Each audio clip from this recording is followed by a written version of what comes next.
It was still early.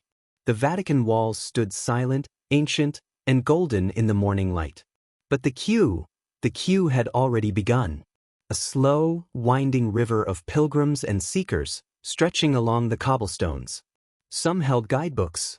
Others clutched rosaries. And many, like me, simply stood in quiet anticipation, waiting not just to enter a museum, but to step into centuries of faith, art, and divine mystery. Before the museum gates opened, we turned toward the heart of Vatican City, St. Peter's Basilica. And there it was. Towering. Timeless. The dome, designed by Michelangelo, seemed to touch the sky. As we entered, the air changed. It wasn't just cooler, it was sacred. Light streamed through high windows, casting golden halos on marble floors. Every statue, every column, every whisper felt like a prayer. From the Basilica, we passed into the Aula Paolo VI, the Papal Audience Hall. Its architecture was strikingly modern, yet it held the same reverence. This was where the Pope spoke to thousands, where his voice echoed across nations. The hall was empty now, but you could feel the presence, the applause, the prayers, the unity. It was a space built not just for speech, but for communion. We walked along the Vatican walls, past fountains and quiet courtyards. The crowd was thicker now, families, pilgrims, students, all drawn by something deeper than curiosity. The walk itself felt sacred, a transition from the spiritual grandeur of the Basilica to the artistic soul of the museums. And as we approached the entrance, the anticipation returned. Not loud, not hurried, but holy.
The gates opened. We entered. And suddenly, we were surrounded by centuries of human devotion, creativity, and divine inspiration. The Vatican Museums are not just rooms, they are revelations. Hallways lined with tapestries that seem to breathe. Maps painted with celestial precision.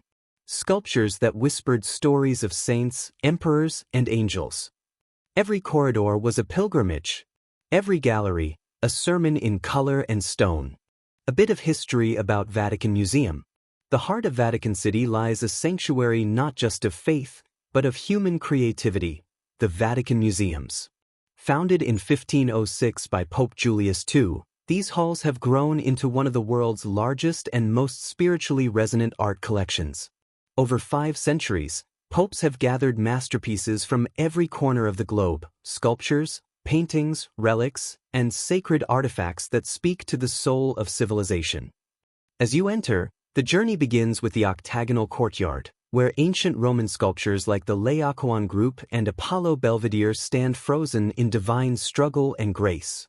These were among the first pieces that sparked the museum's creation, and they still whisper the power of classical beauty. From there, the path winds through galleries that defy time. The Gallery of Maps, painted in the 16th century, stretches like a cartographic hymn, each panel a tribute to Italy's geography and the Renaissance's thirst for knowledge. The Tapestry Hall follows, where Flemish weavings shimmer with biblical scenes and hidden illusions. Then come the Raphael rooms, for chambers painted by the master himself. In the School of Athens, philosophers gather in eternal debate, while theology, poetry, and law unfold across the walls. It's not just art, it's a dialogue between heaven and earth. And finally, the crescendo, the Sistine Chapel. Michelangelo's ceiling rises like a celestial manuscript, with the creation of Adam and the Last Judgment etched in divine color. No words can capture it. You simply stand and feel. Beyond these highlights, the museums house Egyptian mummies, Etruscan urns, Christian relics, and the Vatican Pinacoteca, where works by Giotto, Caravaggio, and Leonardo da Vinci await. Each room is a portal, each artifact a prayer. To walk through the Vatican Museums is to walk through time, guided by faith, framed by genius, and lit by the quiet glow of devotion. It's not just a visit. It's a pilgrimage of the heart.